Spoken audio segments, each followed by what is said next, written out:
الحمد لله نحمده ونستعينه ونستغفره ونعوذ بالله من شرور أنفسنا ومن سيئات أعمالنا من يهده الله فلا مضل له ومن يضلل فلا هادي له وأشهد أن لا إله إلا الله وأشهد أن محمدا عبده ورسوله. Begin by praising Allah, the one God. We praise Him, we seek His help, and we ask for His forgiveness. And we take refuge with Allah from the evil of ourselves and from the evil consequence of our evil actions. Whoever God guides, no one can misguide, and whoever God leaves to go astray, no one can guide. And I testify that God alone is worthy of worship, and that Muhammad is His servant and messenger. First of all, I would like to profoundly apologize for not being able to speak to you in Norwegian. It sounds a very nice language, but yes, English is pretty much my limitation. So I'm sure assured that most of you understand English. You probably understand English better than most English people, and you probably speak it better than most English people as well.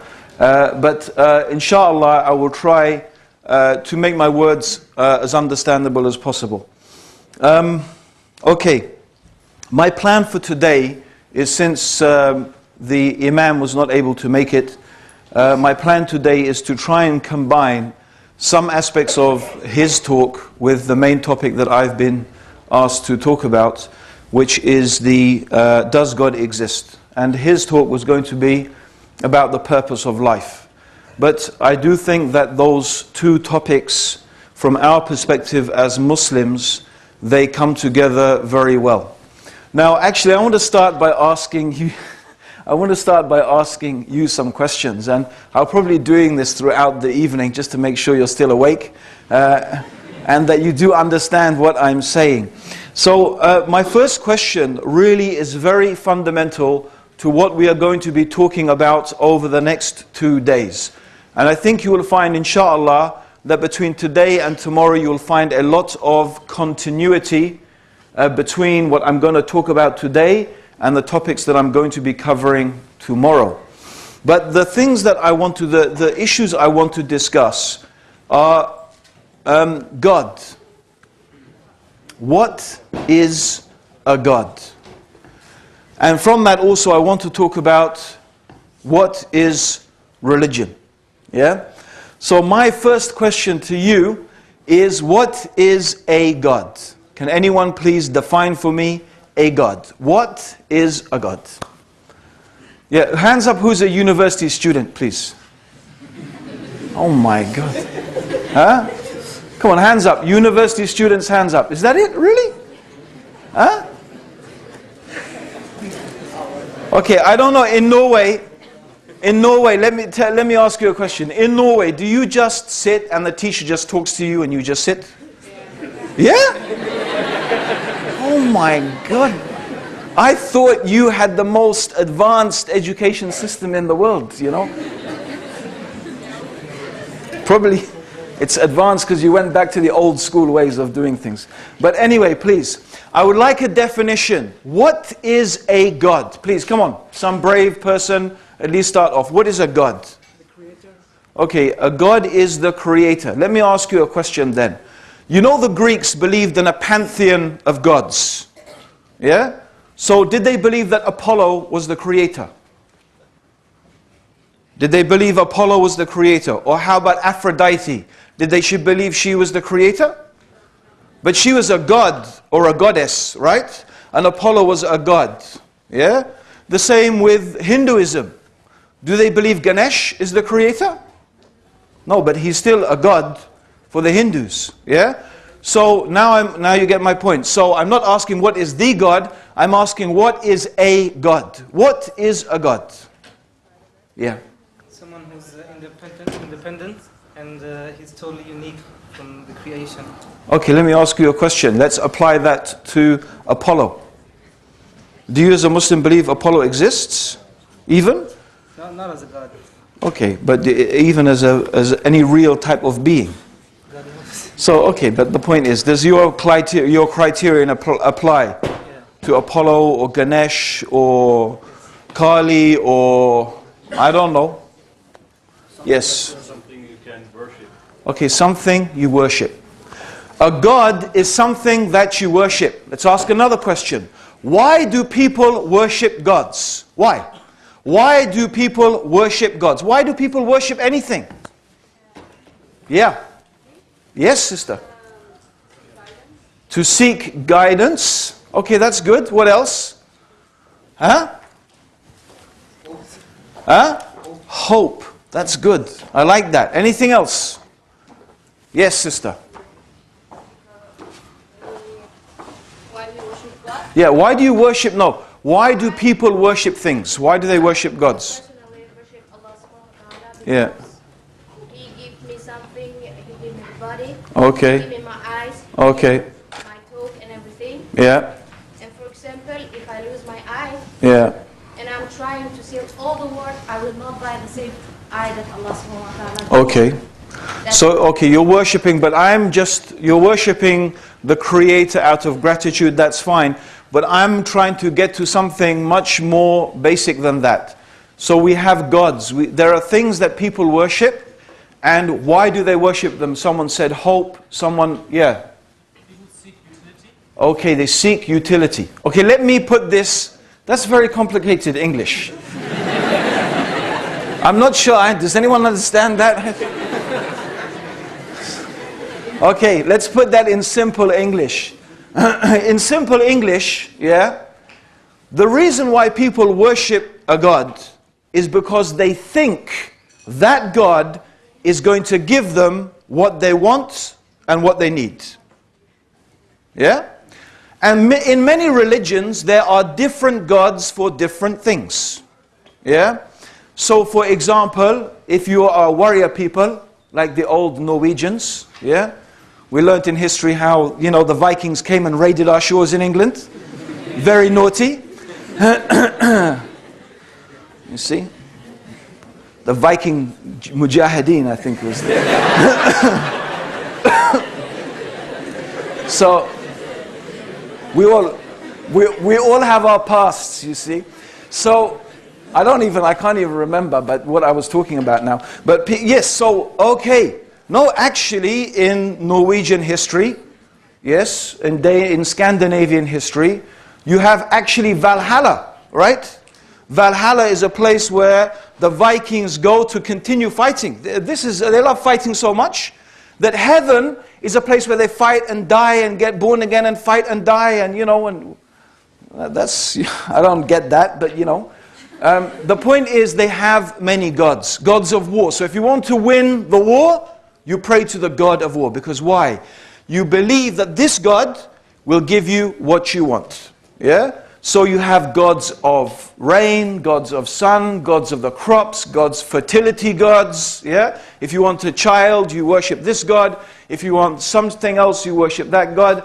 And the reason people worship these gods is because they believe that by worshipping them, they will get what they want and they will get what they need. Yeah? So this is a God. But let's extend this idea. This may be a bit revolutionary to think like this, but I want to extend this idea. I want to extend it from the point of view of what we could call the Islamic philosophy. Yeah? The way Islam sees and views things. If a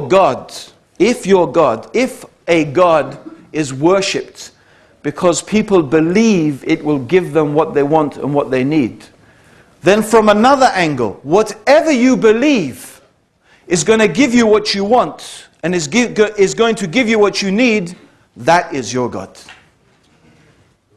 Yeah? Whatever you believe is going to give you what you want and is going to give you what you need, that is your God. And what is religion then?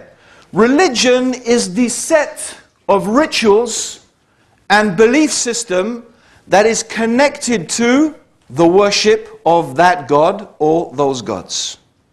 It could be formal, it could be informal, but this in a sense is the religion.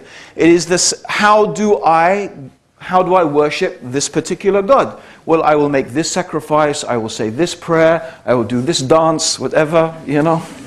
And by doing that, you know, I will please the God, and the God will give me, or she will give me what I want and what I need.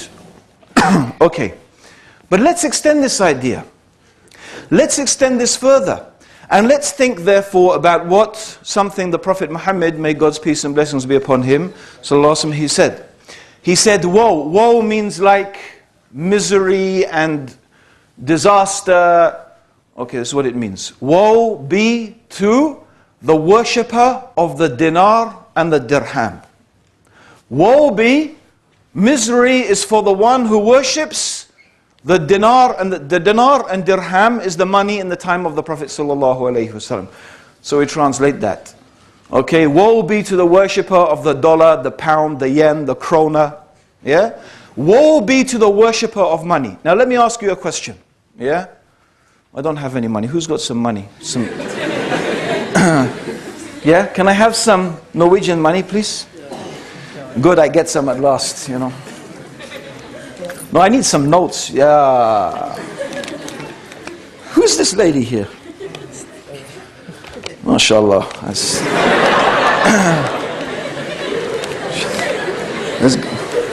I think I don't know, is it bad? I think I'm going to show you this. Okay, so woe be to the worshipper of money. Okay, does that mean, oh great krona, please, is this what it means? Worshipping money? Does it mean that? Doesn't mean that. The one who worships money, the worshipper of the money does not mean the person is praying to the money, literally, and worshipping it. Yeah? No, what it means is, woe be to the one who thinks that money is going to give them what they want and what they need in life. You put your trust in money. You put your hope in money. You put your faith in money. You think that money is going to buy you what you want and what you need, and money is going to make you happy in life. You are the worshipper of money. And money is your God. Yes? This is also therefore a God. It's also an idol. It's something that people worship. Why? Because they put their faith in it. They put their trust in it. They believe that this thing is going to give them what they want and give them what they need. We can go on. Yeah? Fame, beauty, yeah? Beautiful clothes, belonging to a particular part of society.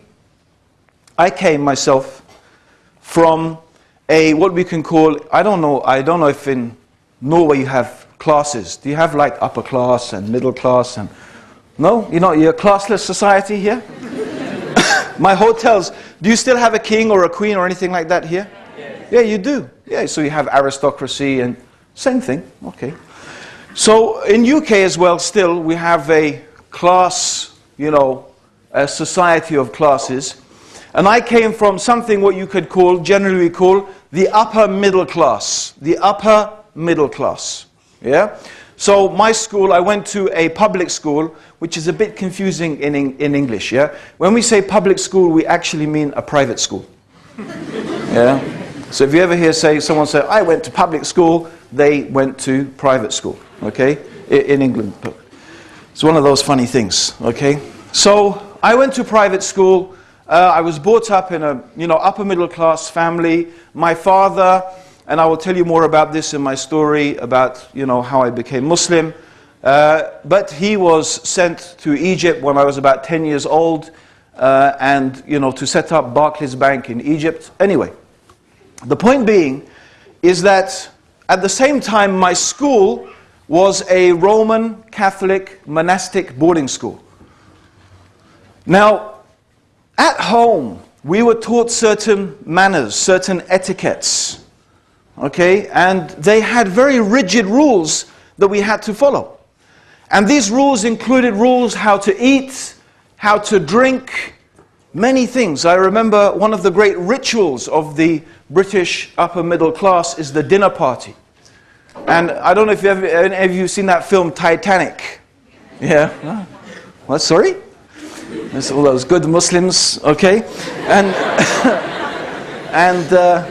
okay, I've seen it too, okay? And when, I don't remember the character's name, but you know, when Leonardo DiCaprio is sitting at the, you know, he goes to the, you know, the upper class place and he sees this array, yeah, of spoons. You remember that? Knives and forks and spoons, and he sits there like, my God, what am I supposed to do with this? And the lady says, don't worry, just start from the outside and work in, yeah? And really, that's what it's like. We had different glasses for different drinks. A red wine glass, a white wine glass, a water glass, a liqueur glass, different knives, different forks, different spoons. Each one has a different function. And you need to know these important functions of these important utensils. There is even a special way to butter your bread roll. So just in case, you need to know one day, I will tell you the right way to butter your bread roll. Okay? Now, the right way to butter your bread roll is you take your bread roll and you put it on your side plate. Then you take a bit of butter, and I don't know if you can distinguish British accents, yeah? You take a bit of butter as opposed to take a bit of butter, right? You don't want to talk like that, right? You take a bit of butter and you take it with the butter knife that belongs to the butter dish. Have you got that? And then you put the butter on the edge of your plate with the butter knife that belongs to the butter dish, and then you return that butter knife to that butter dish. And then you take your own personal butter knife, and you know that's your butter knife because it's the smallest knife, is the butter knife, right? And then you break your bread roll on the plate. Woe betide the one who breaks their bread roll up in the air. No, you break it on the plate and you keep it, and then you take your piece of butter with your own butter knife and you spread it. And the same people sit round the table saying, oh, we're not really religious in our family. Not really religious.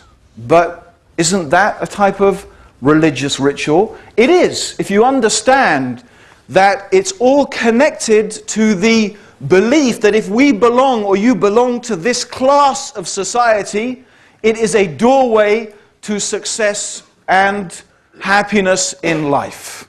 And so all of these rituals are connected with that. Right?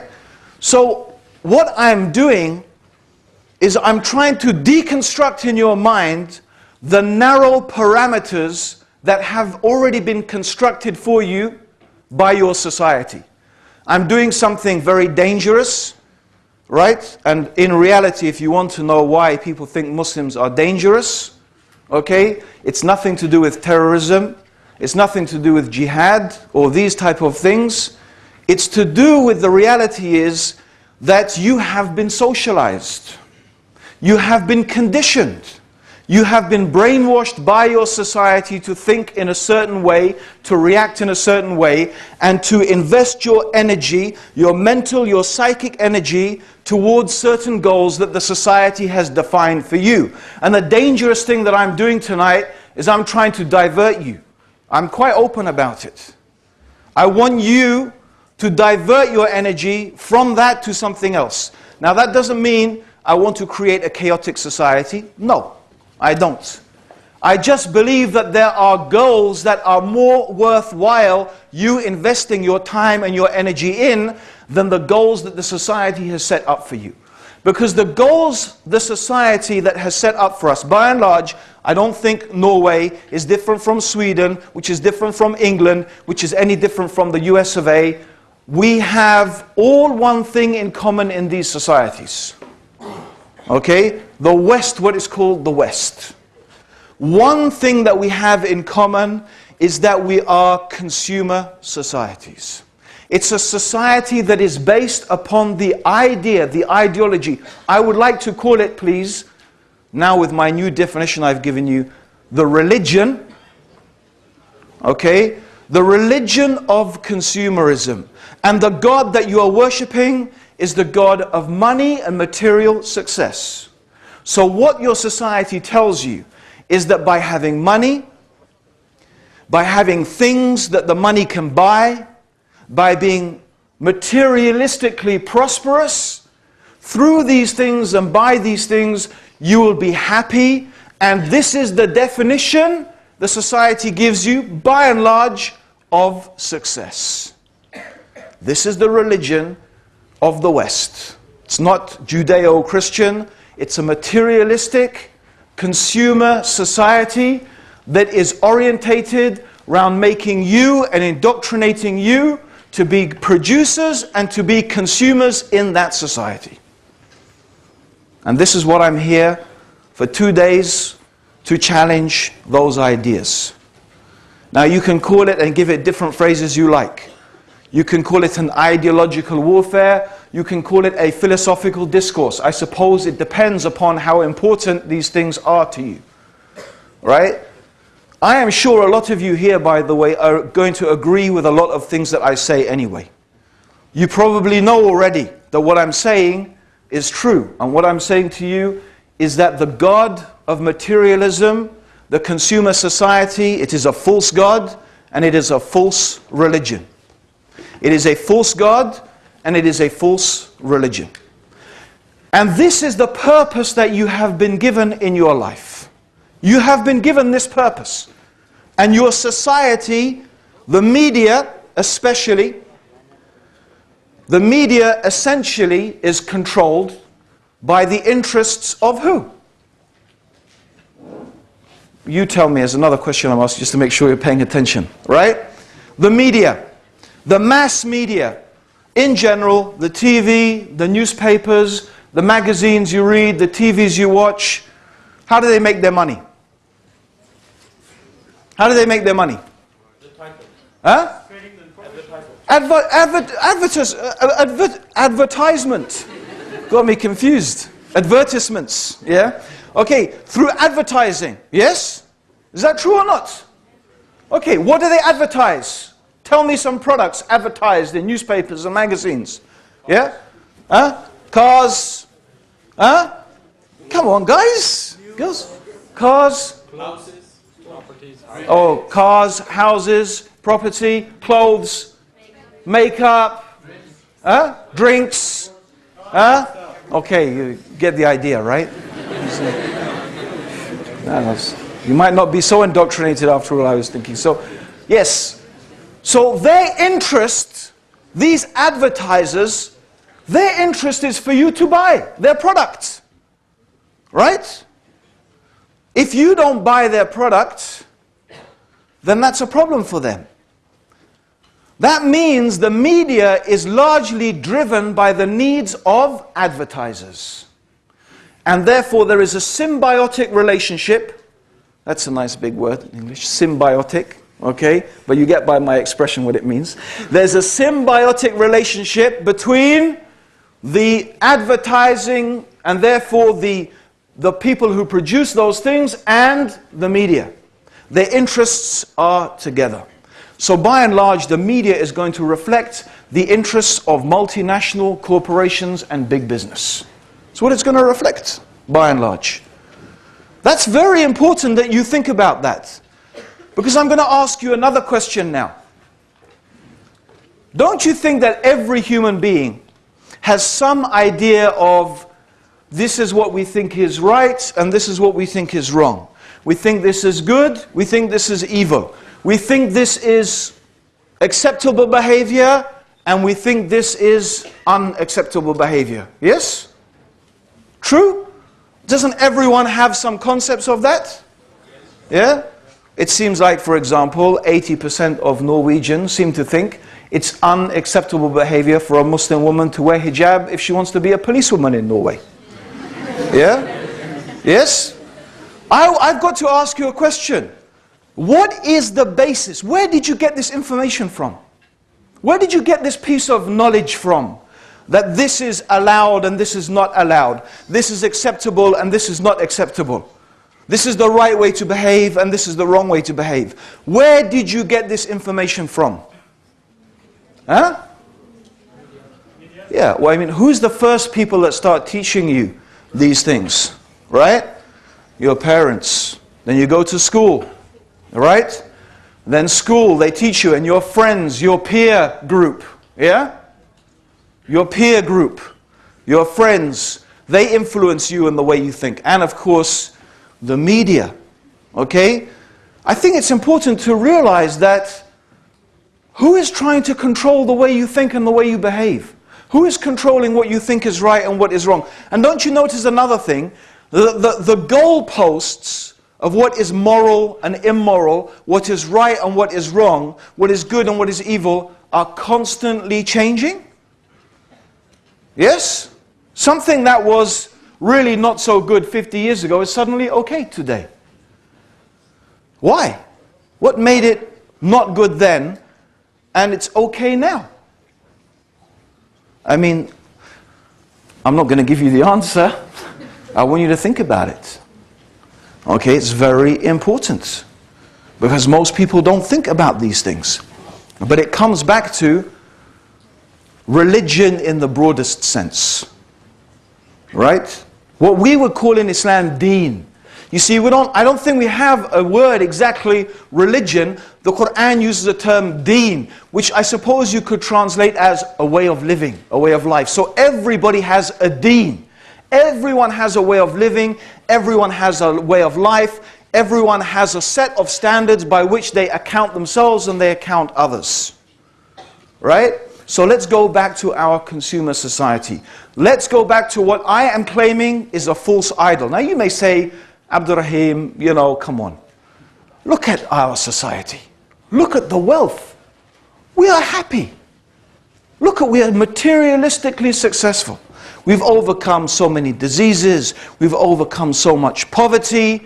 We live happy, comfortable, prosperous lives. We live longer than we ever have before. If you want the evidence of our success, it's right here.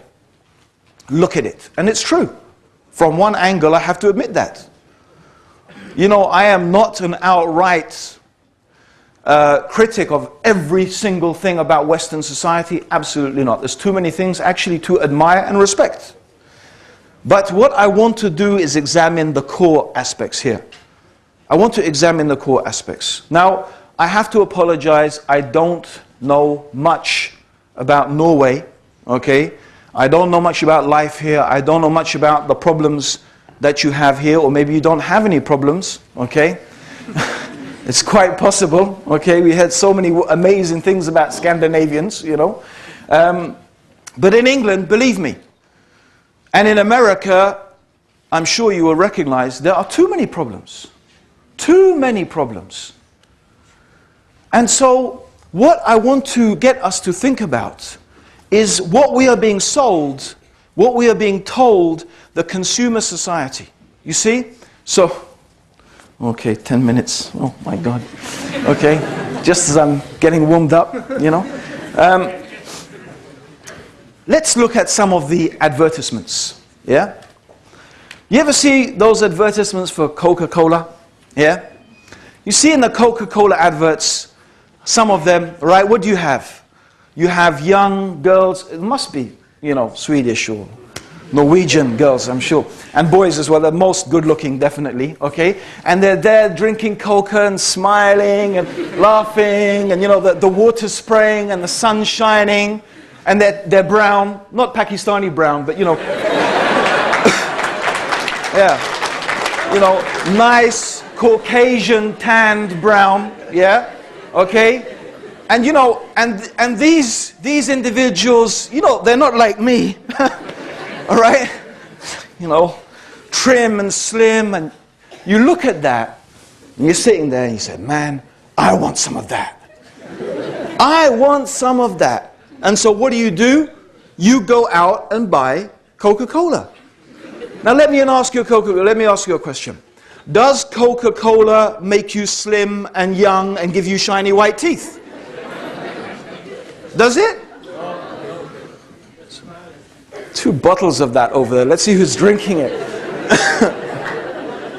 And by the way, this is for Muslims. I'm not saying Coca-Cola is haram. Yeah? Okay? I'm just trying to point out, here is the reality. And the reality is what? The reality is what? In America, obesity is such a major problem, and in UK as well, Obesity is such a major problem amongst the youth that they are saying that for the first time a generation of kids are going to die before their parents. The single most major culprit are fizzy, carbonated, sugar-loaded drinks. The single most major culprit are sugar-loaded, carbonated drinks. More than anything else. Right? Also, saturated fat, high salt food, yeah? But now they're thinking of banning these advertisements. But what is Coke? You know, Coca-Cola symbolizes it. Coca-Cola symbolizes this whole consumer society. You know what it's called? Sex, drugs, and rock and roll. That's it. It is. Because if you want a phrase that summarizes the whole attitude, sex, drugs, rock and roll. That's it. You know what? You don't want to believe in this God and this paradise that's in a life to come, pie in the sky. If you want to have fun, you need to have fun right now. This is the time to have fun, right? We had the atheists in England, now they're putting advertisements on the buses. There's probably not a God, so just enjoy your life right now, right? And you know, it ties in so nicely, doesn't it, with the materialistic religion. It ties in so nicely. Buy this car, have this. And look, if you look at the advertisements, I'm sure it's not any different. What are they selling? Are they selling you a product? Do they list the qualities? Our car has this efficiency, the engine. I mean, sometimes they do, but most of the time, you know what they're selling you? They're selling you an emotion. It's emotional appeal. They want you to buy based upon emotion, right? As I was saying to one brother today, why do you buy a Mercedes? Why have you got a Mercedes? I'm sure you've got a Mercedes because you know what? Not because the Mercedes is the better car than the Toyota, whatever it is. The Toyota is probably more efficient. It's probably more reliable. It probably produces less CO2 gases. It's probably actually, if you did a blind test, more comfortable, right? But you drive a Mercedes, why? Because of what it says about you. Why? And why do you think that? Because that's the image, the idea that has been put into your head. You've been indoctrinated. You've been brainwashed. But that's about everything. You know? That's what you think success is. My life is miserable. Let me have a holiday. Let me go shopping. Shopping therapy, they call it. Shopping therapy. And now we have the biggest depression that's hit the world since the 1930s. What is the reason? Because people are spending too much and getting into too much debt and too much. And what do they tell us to do? The solution is go out and spend more. Spend your way out of... It's madness. And, oh, we haven't even mentioned, by the way, what's happening to our planet in the process. Right? We forgot that. Sorry. Yeah, we forgot the fact that we are polluting the atmospheres, destroying the ozone layer, causing huge amounts of carbon emissions. We generate so much rubbish, we don't even know where to bury it. Right? We waste so much, and we're still not happy. We still consume more. More and more and more. You see, the question is, does it really make you happy? Does all of this stuff really make you happy? This is the question. Is it really true, the equation, wealth equals happiness? Is it really true? This is the question I'm asking you. And my claim is no. Think about it. I want you to think about something else. Okay? And forgive me, I'm going to go on just a little bit into our prayer time. It's okay. We can delay it a bit. You know, I remember seeing a documentary on the TV in UK. And it was about raves. Do you remember raves? Anyone heard about raves? There was this phenomenon in UK. Basically what used to happen is people would start phoning each other and basically they'd have a big, basically it came down to having a big party in a field, right? And they'd bring their sound system and everyone would come and they would literally dance I mean, you know, I'm a 1970s boy, John Travolta, Saturday Night Fever, you know, discos and that type of stuff. And, you know, we used to sort of wind down like, you know, 3, 4, 5 in the morning. These guys, 7, 8, 9 in the morning, still bum, right? And they're still going. And this guy, they're interviewing this guy, and he is totally drenched in sweat. And they're interviewing him and they're saying, why do you do this? Okay, and you know what his reply is? He said, I have a miserable life, a miserable job, a miserable life, and I come here in the weekend and I dance and I dance and I dance until I forget myself. Until I forget myself. We have a problem in the UK. We have a problem with young girls drinking too much alcohol, binge drinking. It's going to be a health crisis because their livers are going to pack up. I remember reading in the newspapers, why are you drinking? You know what they said? Our life is so boring. Our life is so boring, so miserable. The only thing that gives us a bit of relief is unabated hedonism. Hedonism means just indulging sex, drink, well, sex, drugs, and rock and roll. It's the only thing that gives us a bit of relief. Now, does that sound like happy people? Does that sound like happy people? It doesn't sound like people who are happy. It sounds like people who are actually desperately sad, but need something to fill that void and that emptiness. And look at the words we describe. I was stoned, right? I was stoned. I got wasted. Wasted, stoned. I was on cloud 9. Yeah? I was, excuse me, pissed as a newt. Okay? University. I don't know if you have this here, right? Any Muslim staying here might be puzzled by this. You know, 4 o'clock in the morning, people tumble into the room, bleh, they puke up, right? And they fall asleep in a pool of their own sick, and they wake up the next morning, and they say, man, I had such a good time last night. So, yeah? So what happened? So, I don't remember. You mean, the less I remember, the more of a good time I had. That doesn't sound like people who are happy. It doesn't sound like people who are happy. What I'm saying is there is something missing. There is something wrong, something fundamentally wrong. Money does not equal happiness. Wealth does not equal success. You are being sold a lie. You are worshipping a false god. The question I'm putting to you here is if wealth and so-called material success is not the purpose of life. And you know what? I'm pretty sure deep down inside, everyone in this room knows that is not the purpose of life. That is not the reason for your existence. I know you've been asking yourself, why am I here? I know you've been asking yourself, what is it all for? I know you've been asking yourself, where did I come from? Where am I going to? But you're not finding answers. Okay? I hope that by the end of tonight, I'm going to give you some answers that make some type of sense, have some type of logical consistency, and importantly as well, appeal to what I believe is an inner state of knowledge that we all have. Okay? Anyway, the point is now that we Muslims, we have to go and pray. We won't be too long. Yeah? Inshallah. So we're going to come back. Please don't disappear. Because I'm excited about finishing this talk. So thank you very much for listening. Assalamu alaikum wa rahmatullah.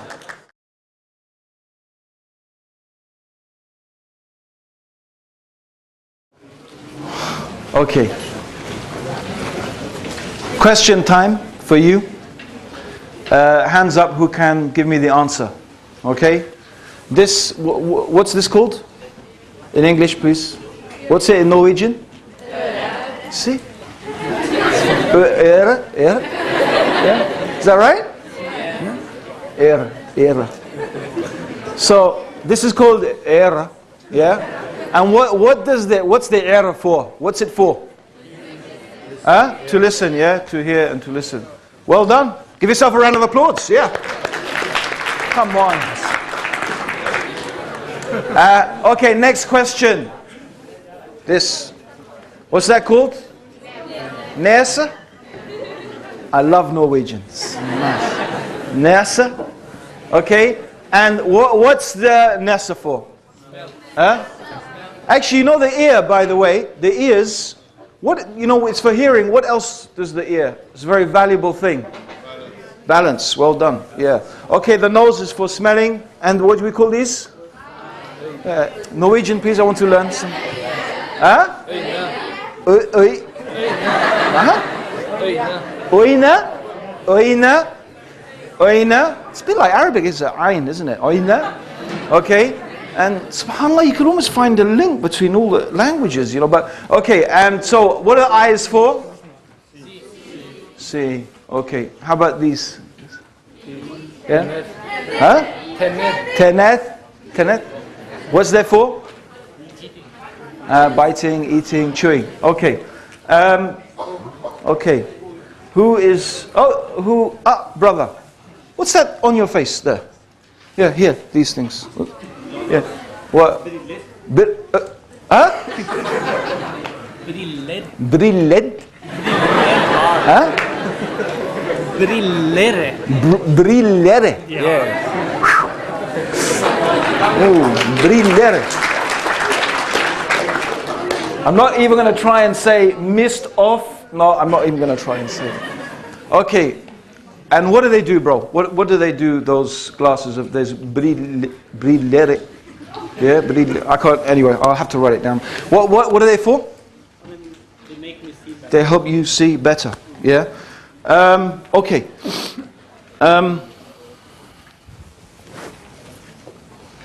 Sis. Yeah? Pen? In Norwegian, please. Pen.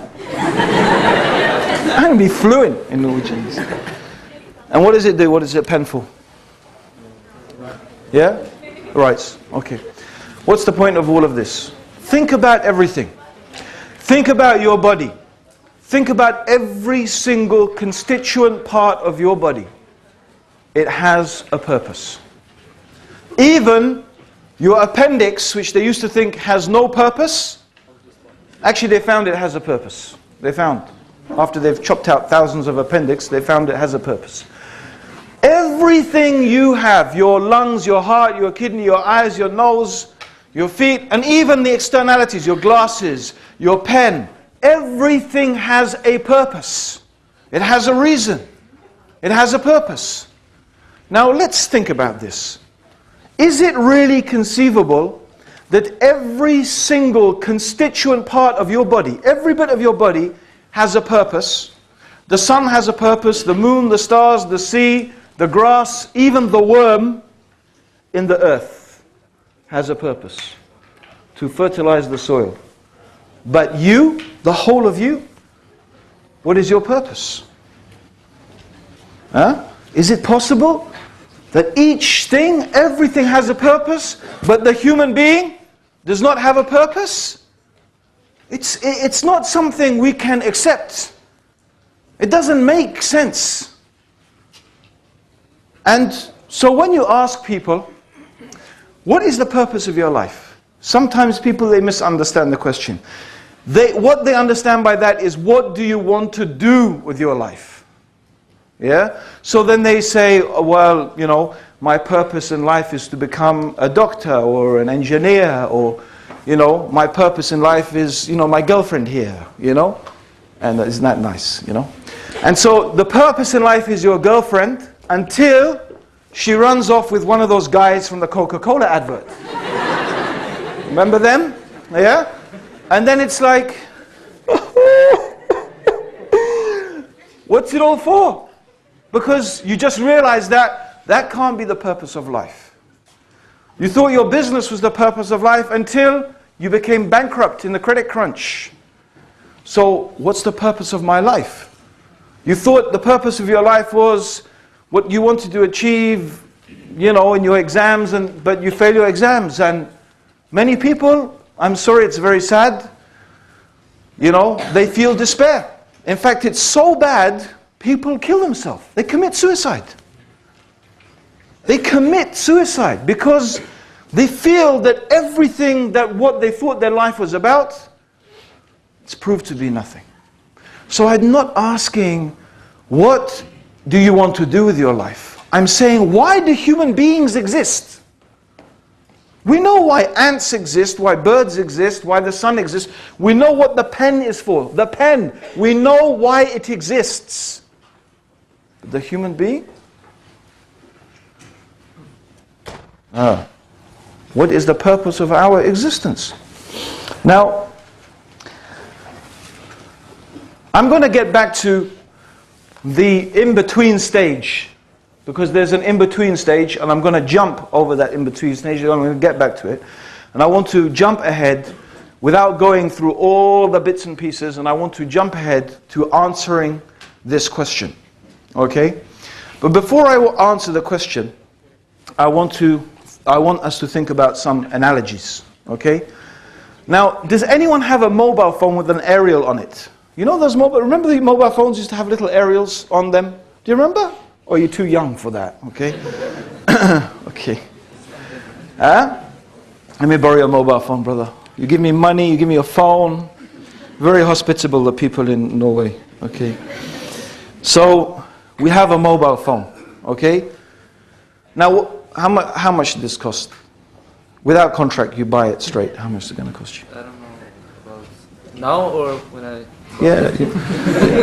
Someone give me a more advanced mobile phone. Just this one. I want an expensive one. Oh, ha, ha, ha. Yeah. iPhone.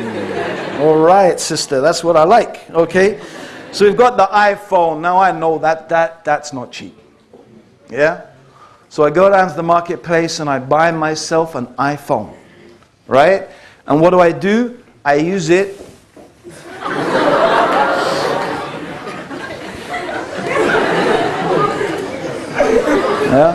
I bought myself a nice armpit scratcher. Yeah? And I used the mobile phone. I spent £600 or how many kronas? Yeah? Kronas? Yeah? How much? 6,000 kronas to scratch my arms. Right? You know, there's a reason I'm mentioning this. Jazakallah khair. Okay? Don't watch that now, you know, that's... You can eBay it. You know, Abdurrahim scratched his armpit. There's a reason why. Because I know some of you today, maybe you're thinking, look, you know, it's all very nice to talk about, you know, the materialistic society, but, you know, I'm enjoying my life. You know, it has use, it has benefits, right?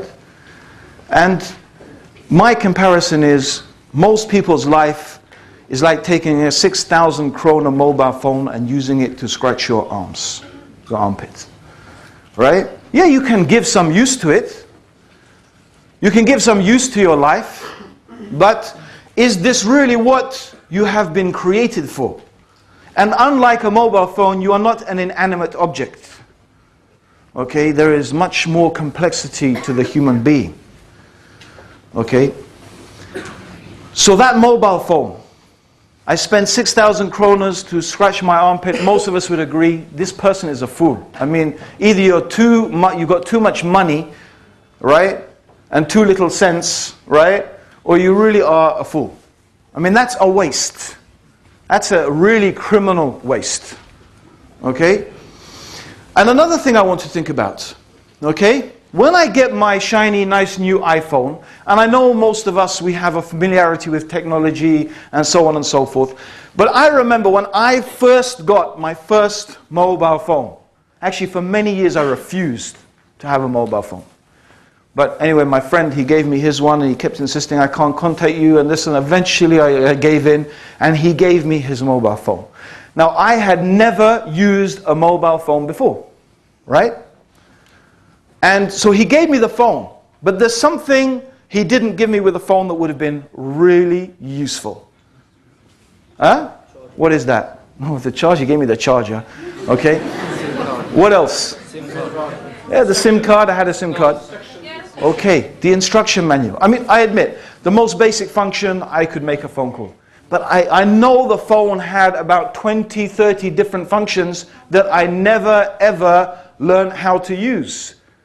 Right? Because I never had the instruction manual. I never had the instruction manual. Now that phone, I don't remember, let's say it was made by Nokia. Yeah? Now let's try, I want to get an instruction manual. And let's say I get an instruction manual by Sony Ericsson. Is that any good for me? Okay. I've got a Nokia phone. I've got a particular model of a Nokia phone. What do I want? I want the instruction manual from the manufacturer, right? I want the one who made the phone to give me the instruction manual on how to run that phone. If I want to know how to use it, what's it for, what is its features, what is its functions, I need the instruction manual from the one who made the phone. And I hope that you're getting my analogy.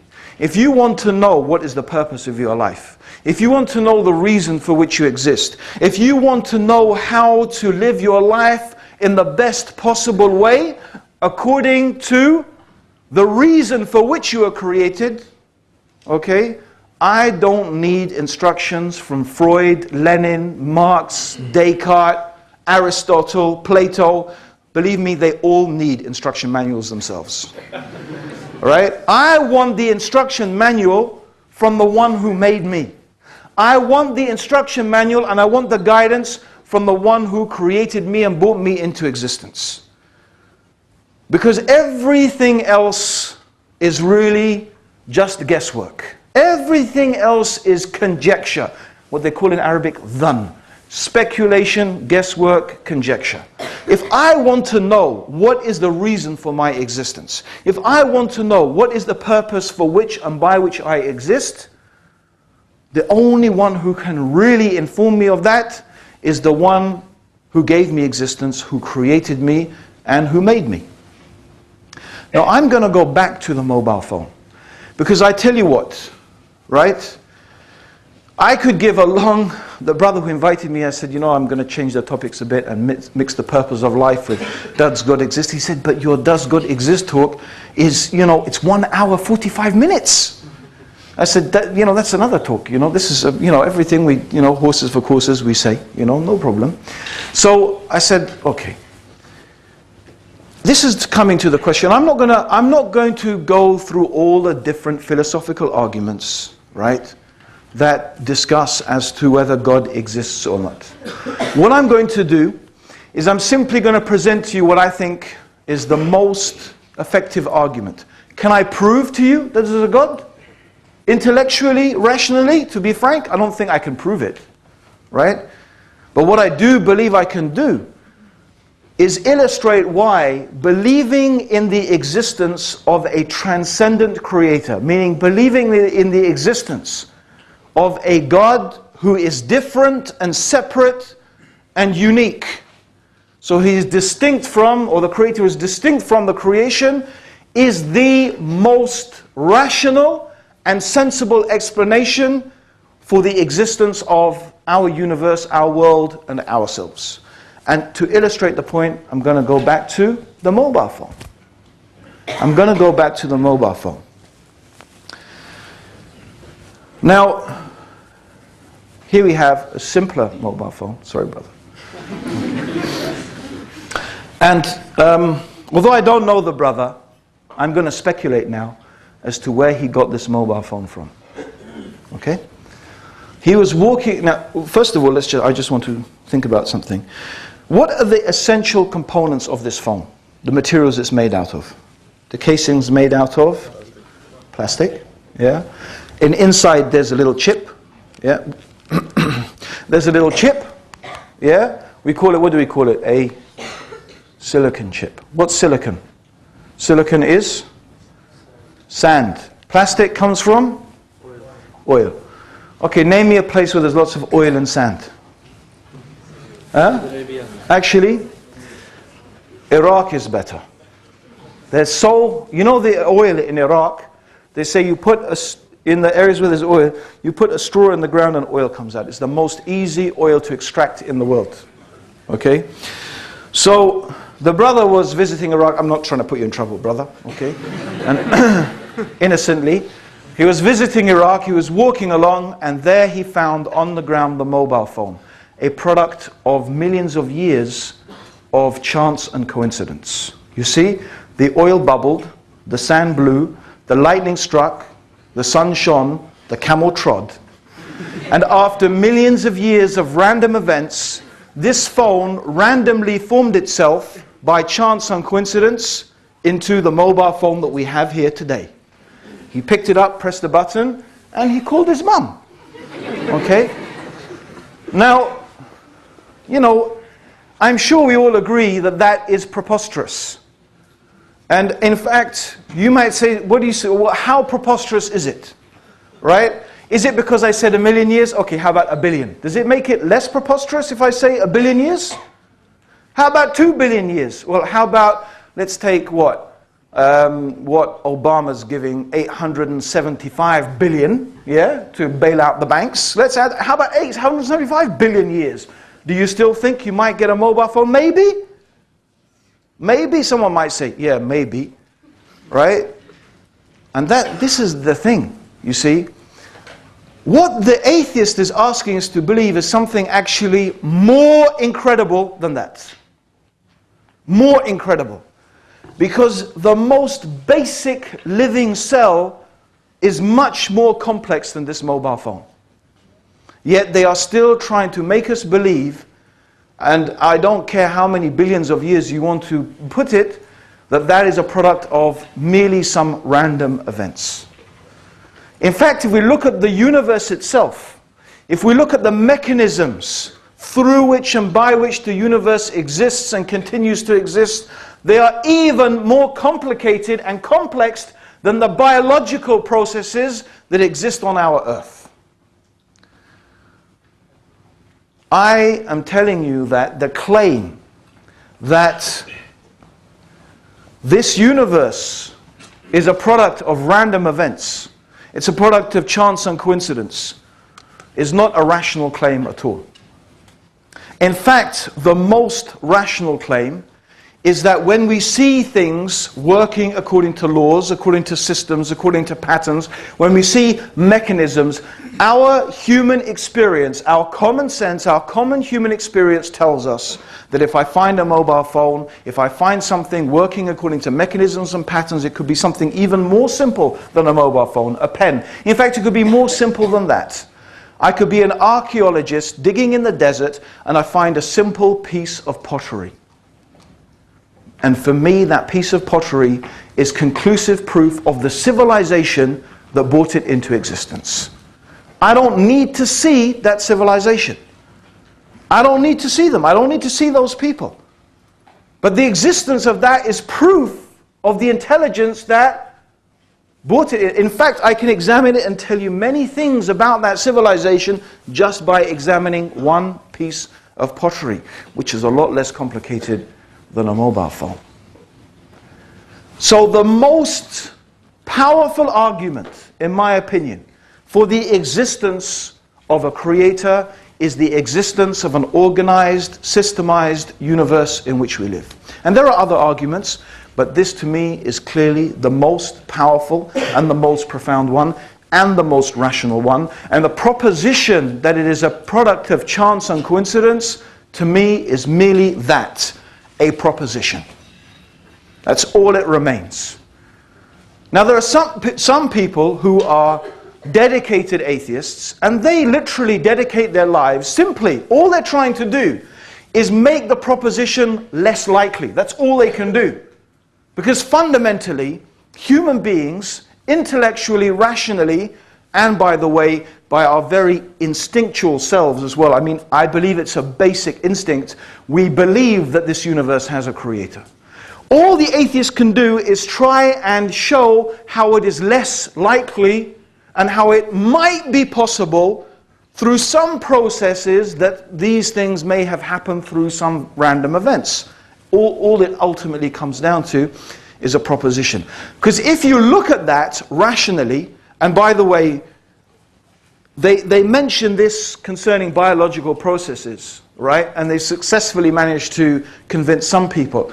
But when you come to the laws through which and by which the universe is governed, it's a totally different kettle of fish, right? It's a totally different proposition. It's very, very hard. Most physicists, astrophysicists, they will admit that the idea that this is some random event is very hard to accept.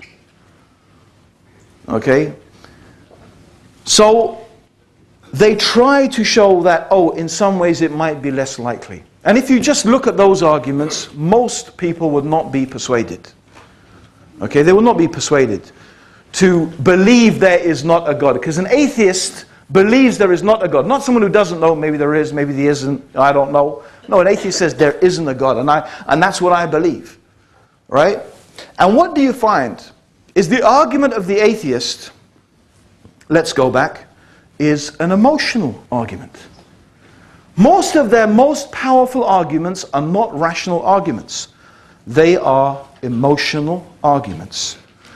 There is so much suffering in the world. Children are dying. There are earthquakes. There is disease. How can there be a God? Yeah, sound familiar? All wars have been caused by religion. Okay. First World War, Second World War, Pol Pot, Stalin. Okay, not much religion there, but except if you accept our definition of religion, right? But put that aside, you know. Okay, but you know, I mean, but let's go back. All wars are caused by religion. Is this, and I want to ask you, is this really a rational argument? What has this got to do with the existence of an organized, systemized universe and planet in which we live? Absolutely nothing. All it questions is theological discussions about the nature of God. But it doesn't tell us as to whether there is a creator or not. So what they're saying is, how can there be a good God? How can your Christian God, your Muslim God, your whatever, right? But actually it's got nothing to do with the fundamental question as to whether there is a creator who exists that has brought this universe into existence.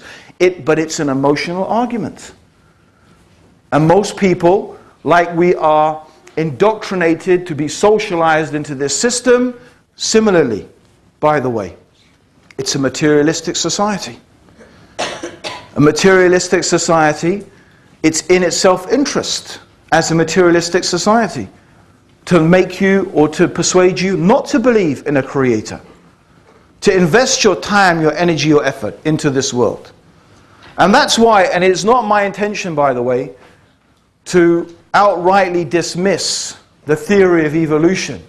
But the theory of evolution is a major theological, and I use this term on purpose, theological backbone of the materialistic society.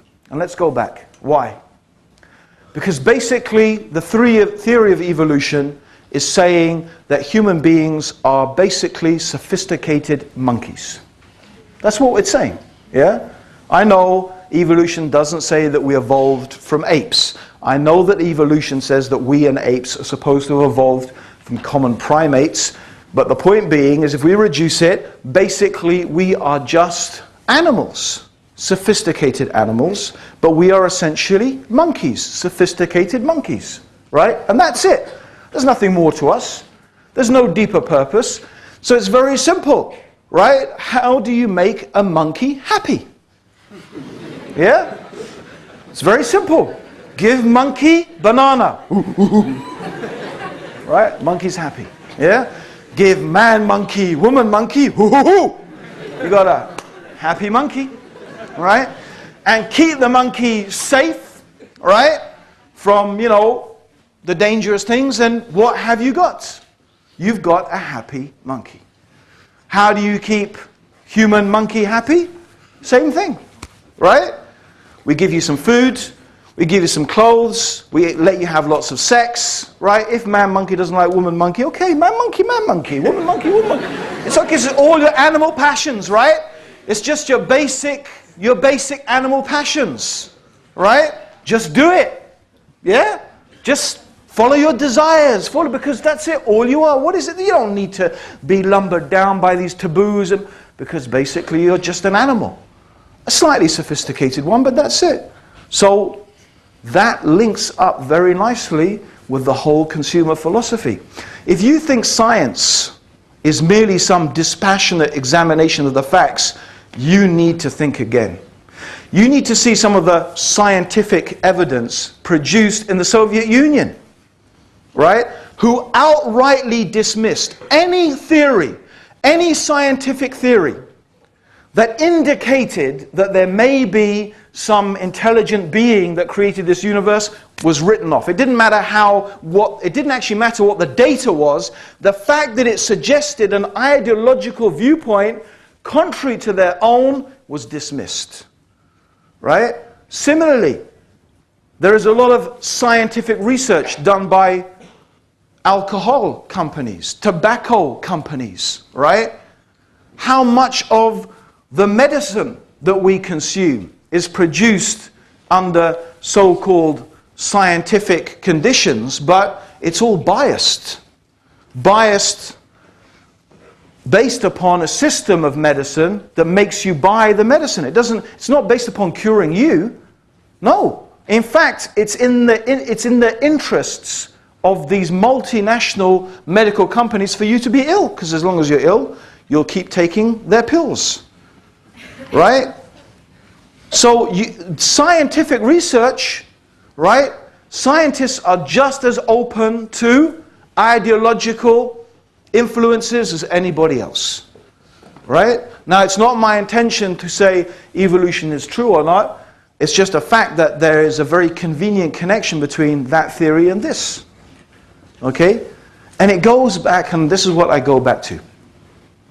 What I would say is really, in reality, the most convincing explanation for an organized, systemized universe is the existence of an intelligent, wise being that has brought it into existence. Now, I know there are many questions that go on from that. I propose just now to answer some of those questions, right? But in order to do that, I just need to develop a few ideas, okay? Let's agree, just for the sake of this discussion, that yes, the universe works according to laws, it works according to systems, it's very difficult, and I could go into some details of those things. We could talk. Let's just briefly mention some things like the alternation of the night and the day. It's very interesting. The Earth spinning on its axis once every 24 hours. I want you to imagine the Earth spins very, very slowly on its axis. Instead of it spinning on its axis once every 24 hours, imagine it spins on its axis once every 30 years. So imagine one part of the Earth's surface is exposed to the sun for 30 years, and one part of the Earth's surface is absent from sun for 30 years. Right? And in astronomical terms, that's not a big difference. Right? But what would that effect do you think that would have on life on this planet? Yeah? What do you think? You think life would exist?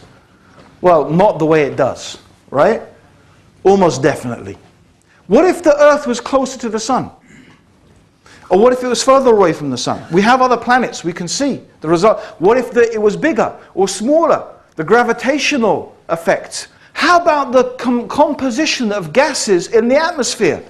Oxygen, essential for life. Too much oxygen actually poisons life. You need carbon dioxide, you need nitrogen, you need a fine balance. And how about that fantastic gas, the ozone? How about that? That has this amazing quality of filtering out the harmful effects of the sun's radiation. What if that wasn't there? We'd all be nuked by the sun's radiation, right? I mean, what an amazing balance, an amazingly fine balance. You know, if you compared the Earth, if you shrunk the Earth to the size of a snooker, a billiards ball, you know, billiards ball, right? The Earth is smoother. And this is just concerning some things. If we actually started to go into the whole way the universe is constructed, it becomes even more amazing. So we have a question. The question is, how did it happen like that? There must be some intelligence behind it. There must be some creative power behind it. But this question leads us to ask something about the nature of the universe and this being, or these beings, because it may not be one being. We accept that. Okay? So let's ask the question. Did the universe create itself? I'm asking a question. Do you ever get something coming from nothing? You don't. That's our universal human experience. You don't find something coming from nothing. It didn't create itself. It didn't come from nothing. And we're not the creators of it. So the universe must have a creator. Now, one thing we can presume logically, rationally, is the nature of the creator must be different from the nature of the creation. Why? I'll tell you why. The reason is because if the nature of the creator is the same as the creation, then, well, that's not the creator. That's just more creation. And then we still ask the question, well, who created that then? And you've probably heard this question. If everything needs a creator, who created the creator? Yeah? You heard that one? Yeah? It's actually another silly argument, right? It's actually another silly argument. And the person who asked that question doesn't understand the nature of what we're discussing. And I'll tell you why. And I'm simply going to illustrate this with an example. Say, you see this platform here? Okay, I want to lift it, right? I can't do it, okay? Need some of that Coca-Cola, right? So I can't do it, so I asked someone to help me. Can you come and help me lift the thing? He said, sure, but only on the condition that someone else comes and helps me, right? And he says, yeah, I will help you, but only if someone else comes and helps me. And he says, yeah, sure. Do you get my point? So if everyone will only help if someone else helps, what will happen to this plinth? Yeah? It's going to stay where it is. It will never get lifted. Yeah? Let's just use that analogy and go back to our universe. If you have creator creating the creator, creating a creator, creating a creator, right? Forever and ever, what happens? You never get anything created. You don't get the creation, right? That's why logically we can presume that a limited, finite, temporary universe must be created by a being whose nature is different. So if the nature of the universe is that it is limited and temporary and finite, then the nature of the creator must be that the creator must be infinite, self-sufficient, and eternal. Right? And that is how logically, rationally, we can understand that the creator of the universe must be an eternal, self-sufficient, and infinite creator. In other words, a transcendent being. Something that is different from the creation. And obviously you can understand that the question, who created the creator, doesn't apply to an eternal, infinite being. It's a non-question. Doesn't mean anything when applied to that being. Right? Now, can we presume, does it make any logical sense that there are two infinite beings? No. Two infinite, self-sufficient, eternal beings? I think for obvious reasons we can say that that doesn't make any sense. And that's why we conclude rationally. It's a rational conclusion of the rational mind that there is one eternal, self-sufficient being that has brought this universe into existence. It's something that makes complete rational sense. It is not an irrational belief. It's quite the opposite. It is quite rational. It makes a lot of sense. It's the other arguments we have to examine whether they make any sense or not. And by and large, this is what most human beings believe. But what human beings generally have done is that they have taken some things within the creation and they have attributed to them some of the qualities, some of the attributes, some of the knowledge, some of the power that actually only belongs to God. They have taken them as gods besides God. They have worshipped them. They have deified them. They imagine that they have the power. They imagine that they have the strength, the capability that only indeed the Creator has.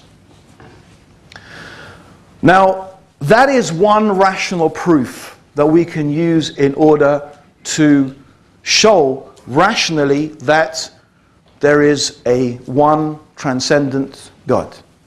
And actually, I challenge you to find me a religion that teaches a concept of God like that, except Islam.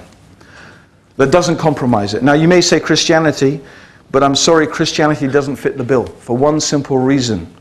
Christianity claims that Jesus is God. And Jesus ate food. He breathed air. He was born. He died. Meaning, he was finite, needy, and limited.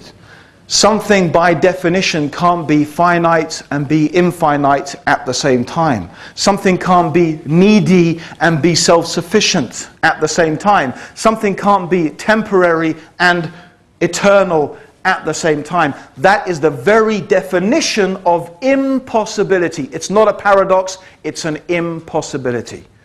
You can never prove an impossibility. You can believe it if you want. You can believe an impossibility if you want. But then on what basis can you justify believing in such a thing? And by the way, that goes for any religion that claims a human being is God. Or any religion that says the universe is God. Then, okay, bring me your proof, your argument. Based upon what do you say that? So the point is that the rational mind will conclude this. This is what the Quran teaches about God. This is what Islam teaches about God. Essentially, this is exactly what the Quran teaches about the Creator of the heavens and the earth. Now, there's something else I want to get to. Because I don't believe that the rational argument on its own is a conclusive proof. But I think it's pretty much conclusive. But I don't think it's absolutely conclusive. I think you need to combine that with some other things. And there's two other things you need to combine it with. One I'm going to talk about right now, and the other I'm going to be touching upon it tomorrow. Okay? The first thing, what I want to talk about today, and this is where I want to finish, and we'll go to question and answers, is another type of proof, another type of evidence. Now let me ask you again to think about something, right? Imagine this is red hot. Yeah? Red hot. Yeah? If I give it to you, brother, right, and it's red hot, yeah, what are you going to do? Yeah, you see, here's the difference. Is this hot or not? No, it's not hot. He's just whatever. But if it's really red hot, what's he going to do? Yeah? Huh? He's going to drop it, right? Does he have to think about it? Do you have to think about it? It's a reflex action, right? Now, wouldn't you agree that that reflex action is still knowledge? It's still information, isn't it? It is still information, is it not? Right? But where did that information come from? You don't think about it. You didn't analyze it. You don't think, oh, I need to. It's something that happens. It's information that you are programmed with. Right?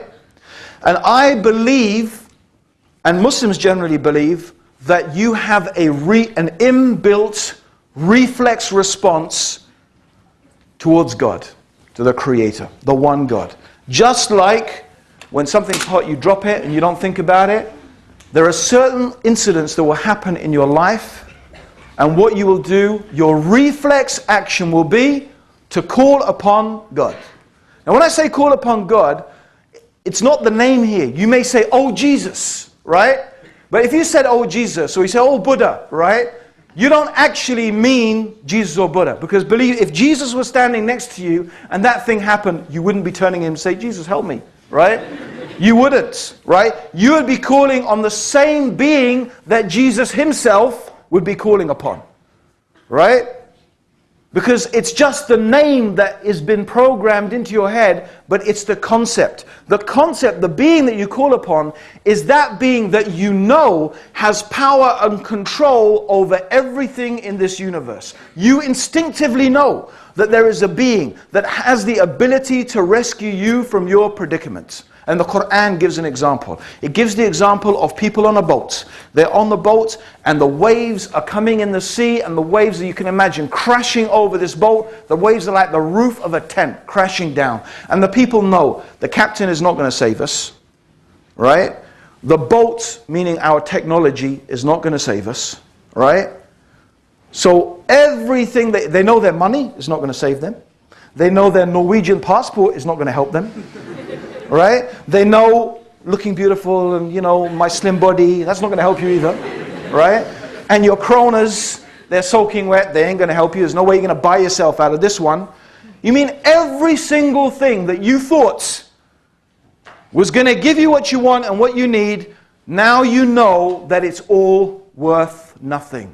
All the gods that you worshipped, all the idols in which you put your faith and your trust, whether they're idols of money, power, wealth, or whether they're idols, sticks and stones that you actually pray to, similarly. If you pray to those bits of wood and sticks and stone and you thought that this thing was going to help you, you know now, right, that the idol is going to sink along with you. It ain't going to help you. But there is something you know instinctively in yourself, a being that has power over everything in this universe. And that is the being that you call out to. That is the being. That is the creator. That is the one that you know in the depths of your own being has that power and ability.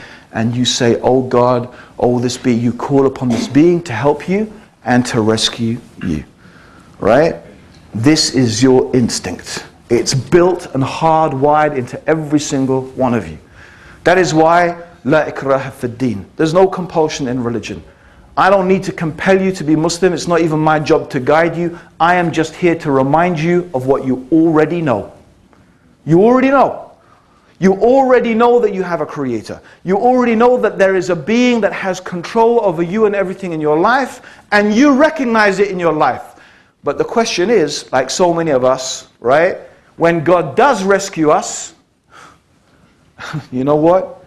People ask me, have you been to, a lot of people said, have you been to Oslo before? I said, okay, I'll tell you what happened. A couple of years ago, I went to Åre. Did I say it right? Åre, the ski resort in Sweden. Yeah? I was there and we went with a group of Muslims, okay? And one girl, she fell over, knocked her head. She got flown to a hospital in Norway, and we had to drive and pick her up, and then we drove from that hospital all the way down Norway to Stockholm, and I passed Oslo on the way, so I saw some buildings. I've seen Oslo now, you know, now I can die, you know. Not quite Venice, actually, but it's nice, lovely city. But what am I getting to? Yes, one of the girls with us, poor thing, she'd only just started skiing. And, you know, as she's skiing along and she's doing okay, she saw these kids just like zooming over this slope, right? She said, okay, that must be easy little kids, you know, I'll just follow them, right? And she found herself on a black slope, all right? And she's a green slope skier, you know, green sort of easy blue. And she was telling us, right, she was so scared, she was crying, all right? And what she was saying, oh God, please save me. Please help me. Please, please. I will be a good Muslim. I will pray 5 times a day. Please, God, save me, save me, save me. And she was admitting this to us, right? All the promises she made to God. And, you know, she got down to the bottom. And did she start praying? Did she start being... No. Okay, so isn't that's the human being, right? You know, God shows you His signs. He shows you. You make your promises, you make your pledges, you devote yourself to complete and utter devotion to God, but then God saves you, and what you go back to, all the things that you used to worship before. Now that's what most people do, right? But the reality is that is a proof against you, what happened to you. So there are many different levels of proof that we can offer, okay? And the final one that I want to offer is to do with experience. Right? But that's not what I'm going to talk about today. I'm going to be talking about that a bit tomorrow, inshallah, on my lecture about how I became Muslim on my journey to Islam. Everybody, I hope that we've all learned something today. I've learned some Norwegian. It's fantastic. And I hope you've learned some things as well. It's been a real pleasure. You've been fantastic. Thank you very much. Assalamu alaikum. Jazakallah khair.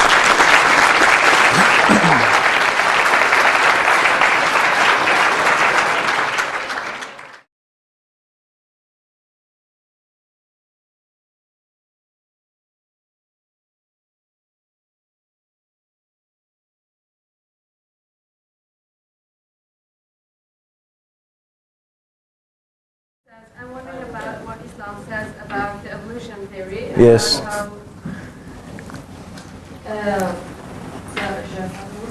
wondering about what Islam says about the evolution theory, about animals and people having changed. For example, that dinosaur existed. Yeah. Okay. Brothers and sisters, I could actually easily give a whole lecture on this, okay? But obviously we don't have time. So very, very briefly. I want to say something to the Muslims, actually, first in regards to the theory of evolution. You know, I don't think it does us any credit, and it won't help you, to simply mock and make fun of the theory of evolution. I personally believe that the theory of evolution is a very powerful idea. And it's powerful because it's simple, and it does seem to explain some phenomena that we see and that can be observed in the world in which we live and in the fossil record and so on and so forth. Right? Do Muslims believe in evolution? Well, I wouldn't say that it's a point of, certainly it's not a point of view or it's not a principle of our religion that we have to believe in the theory of evolution. Right? Certainly not. So do we believe it in the sense that it's a dogmatic thing that we have to believe in? Certainly not. Right? However, Muslims by and large do believe that the scientific methodology as a methodology is a good and sound methodology. Okay? And that if science conclusively proves something to be true, that is not something as Muslims we can ignore. Now, many Muslims today would still argue that the theory of evolution is not conclusive. There are still many holes and discrepancies that have not been dealt with concerning this theory, and there is lack of evidence in order to fully say that we can really be sure that this theory has taken place. However, in spite of that, by and large, we could say that there is nothing that contradicts the idea that creatures could have or have evolved through small stages into the complex different organisms that we find in the world today. There's nothing in principle that says we can't believe in that. Okay? In fact, the Quran teaches us how the human being is developed through stages of embryonic development. And those stages are different. Okay, so the stage of nutfa is different from the stage of alaq, which is different from the stage of mudgha, okay, which is different from the state in which we finally look like a human being. So Allah, in a sense, has developed us through distinct stages in our mother's wombs. So the idea of development through different distinct stages is not an impossibility. In fact, it's a reality that the Quran acknowledges in human embryonic development. So how about this idea applying to life in general? Well, it's certainly a possibility. However, I make a proviso. There are two things that we will say we cannot agree with. As Muslims, we can't believe that these processes are completely devoid from and separate from the power and the guidance of God. So if evolution has taken place, it's because God is the evolver. God is the one who is evolving the creation. In other words, we can't accept the premise that these are purely natural processes that don't have anything to do with the power of Allah subhanahu wa ta'ala and the knowledge of the Creator. So, do we believe that God really randomly things evolved? No, we can't accept that. Secondly, I stick to although there are other opinions, but I don't agree with them, I stick to the orthodox opinion that God has created the human being miraculously. That Adam was created in a way that is miraculous, just as Jesus was created in a way that was miraculous. Jesus was created without a father, no father. God created Jesus miraculously in the womb of Mary, and God just needs to say be, and something is. So Jesus was human.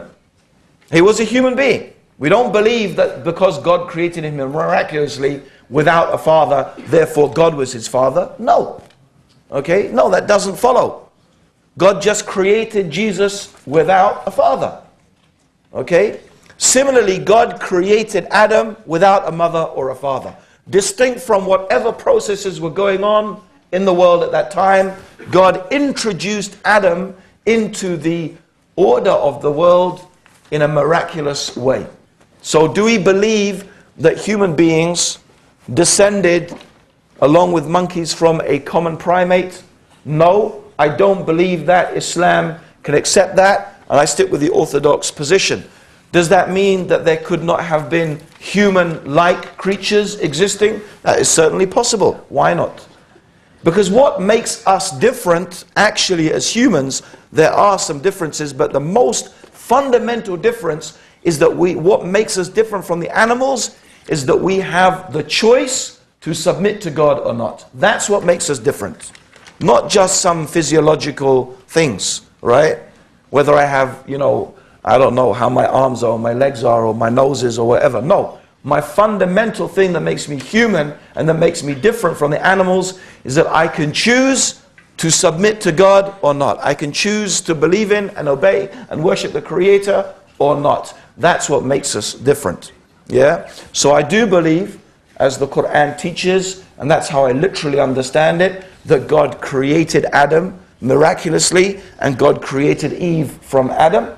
Okay? But does that mean that evolution did not take place? Or no, it doesn't. Islam does not have anything to say about that definitively one way or the other, so it's certainly possible.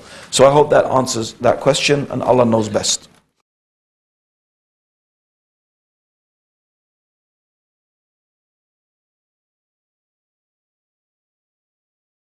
Okay, heaven versus hell, believers versus non-believers. If God loves all humans equal, why do Muslims say that only believers get a seat besides Allah in paradise? Okay, you see, I'm guessing that the person who wrote this question is either a Christian or used to be a Christian, right? Because a Muslim would not say that, right? Unless it's a Muslim who knows more about Christianity than Islam, right? That there's a lot like that. Because there's nowhere that Allah says in the Quran that God loves all human beings equally. It doesn't say that. Okay? And this is actually, the Quran says the opposite. Allah loves the people who are good and who are obedient to Him and who are sincere to Him, So Allah loves the sincere, the mukhlisun, right? The sincere people, right?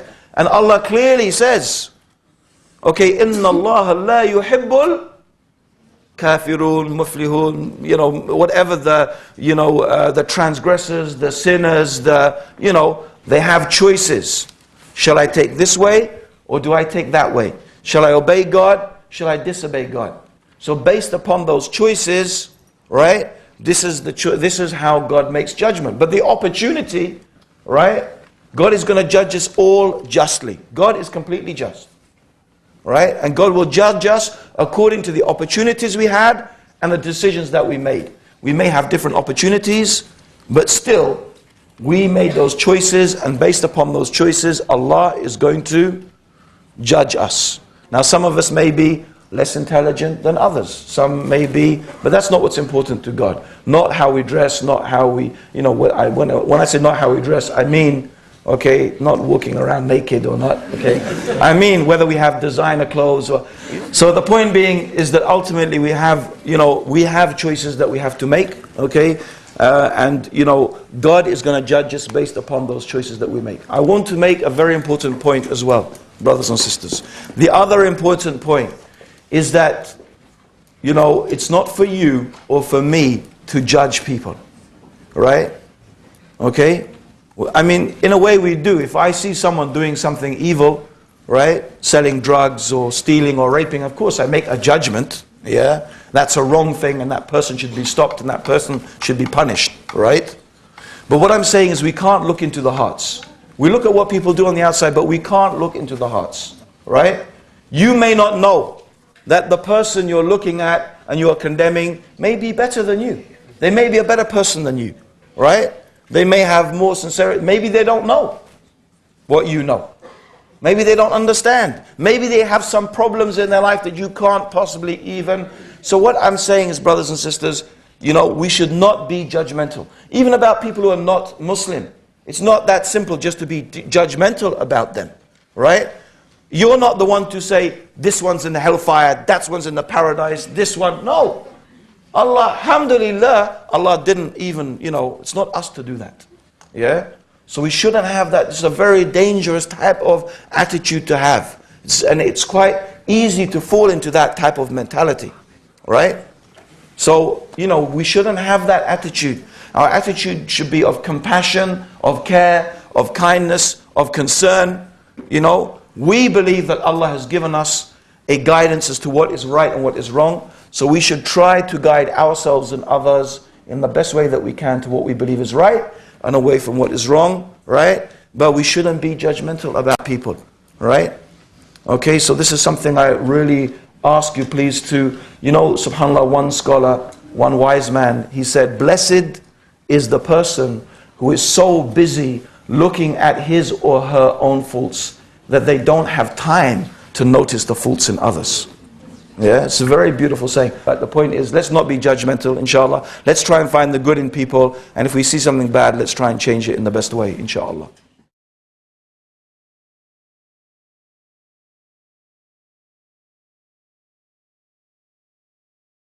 Okay, Salam. Can you explain about La ilaha illallah? Yes, really, La ilaha illallah really is the acknowledgement that we do not worship, okay, which means we do not make dua, which means, we do not supplicate or pray to anyone else other than God. So our prayer is for God, our worship is for God, our deeds that we do, the deeds that we do, the good deeds that we do it sincerely, seeking God's pleasure, and we try to do it according to the way that God has taught us. Yeah? So we have to be sincere and we have to do things according to, we pray to God, but not any way I feel like praying. We pray the way God has taught us to pray. Right? So essentially, La ilaha illallah means that you accept there is one God, one creator of the heavens and the earth. God is not like anything in this universe, and nothing in this universe is like God. And we worship God alone. And we try to make our life and our religion sincerely and purely for Allah, the creator of the heavens and the earth. And that's very, very simply and short what La ilaha illallah means.